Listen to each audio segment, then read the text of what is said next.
Jobs in game development. What kind of jobs make up a game development team? For people already in the industry, this is an elementary, everyday topic. But it's not something just anyone would know by default. These roles can vary greatly between genres and game content. But I'd like to guide you through the jobs that are often present in the games I make. First, the director. That's my role. I can't speak for other organizations, but there's generally just one per team. The director comes up with and consolidates game ideas and makes almost all the final decisions. They supervise all aspects of a game and make adjustments when necessary.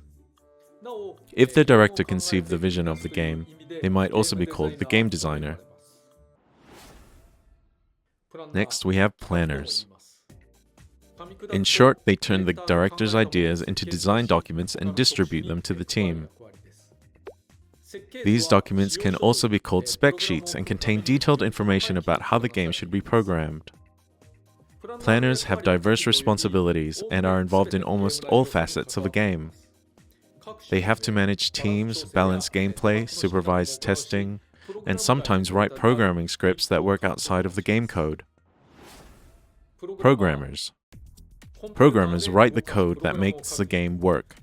Their job is to take the spec sheets and craft them into instructions the computer will understand. It's fair to say that programmers pull together and finalize all the assets made by other team members. Computers can be highly uncooperative, so this job requires patience and flexibility. Modelers. More specifically, 3D modeling artists, but I'm abbreviating for this video. Modelers use graphic tools to create objects out of polygons. The word model can refer to many things: player characters or fighters, stages and backdrops, enemies, items, the list goes on. Naturally, dev teams need a lot of modelers, but each one's work might be drastically different. Artists.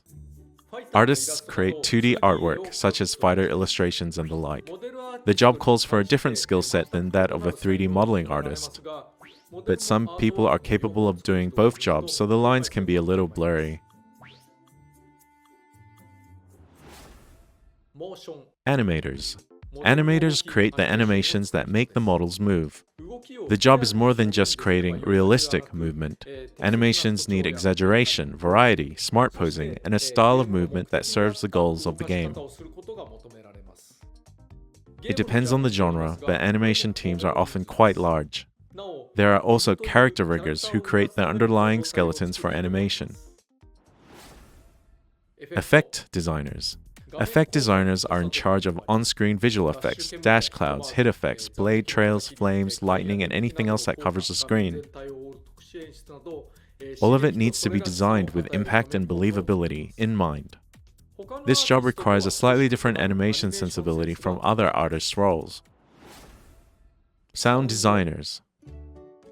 This work can be roughly divided into 3 categories: music, sound effects, and voices. Music composers craft the various songs that you hear during gameplay. Sound effect designers create the impact sounds, footsteps, and environmental noises that play as the game unfolds. Voiceover supervisors manage recording sessions with voice actors, then edit and add post-processing to the recorded voice clips. UI, or user interface designers. This role is responsible for creating things like menus in a game. The UI team includes a mixture of planners, artists, and programmers, but their goals are quite different from those of their counterparts on other teams. Technical operations. These folks manage servers, maintain development environments, troubleshoot, and generally handle any tech support other teams need.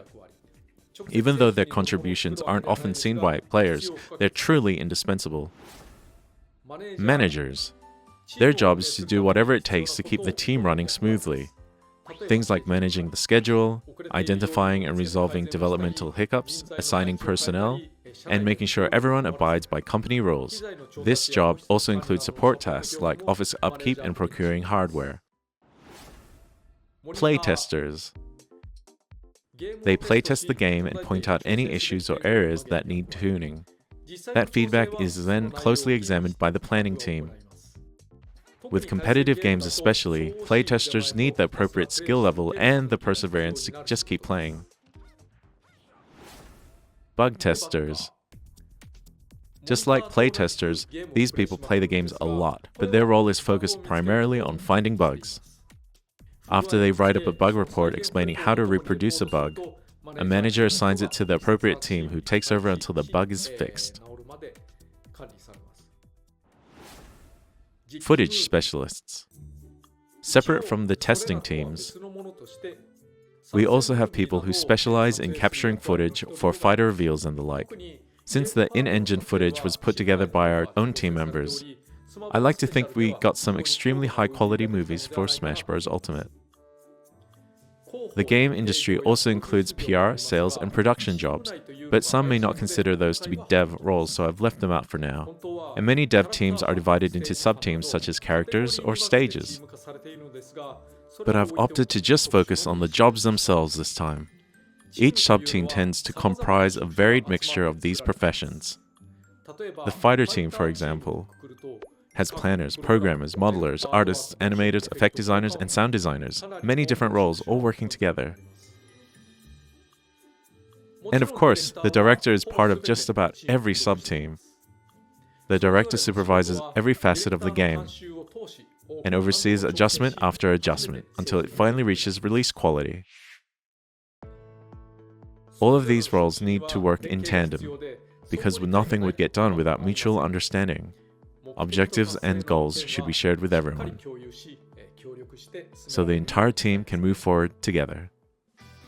Stage clear.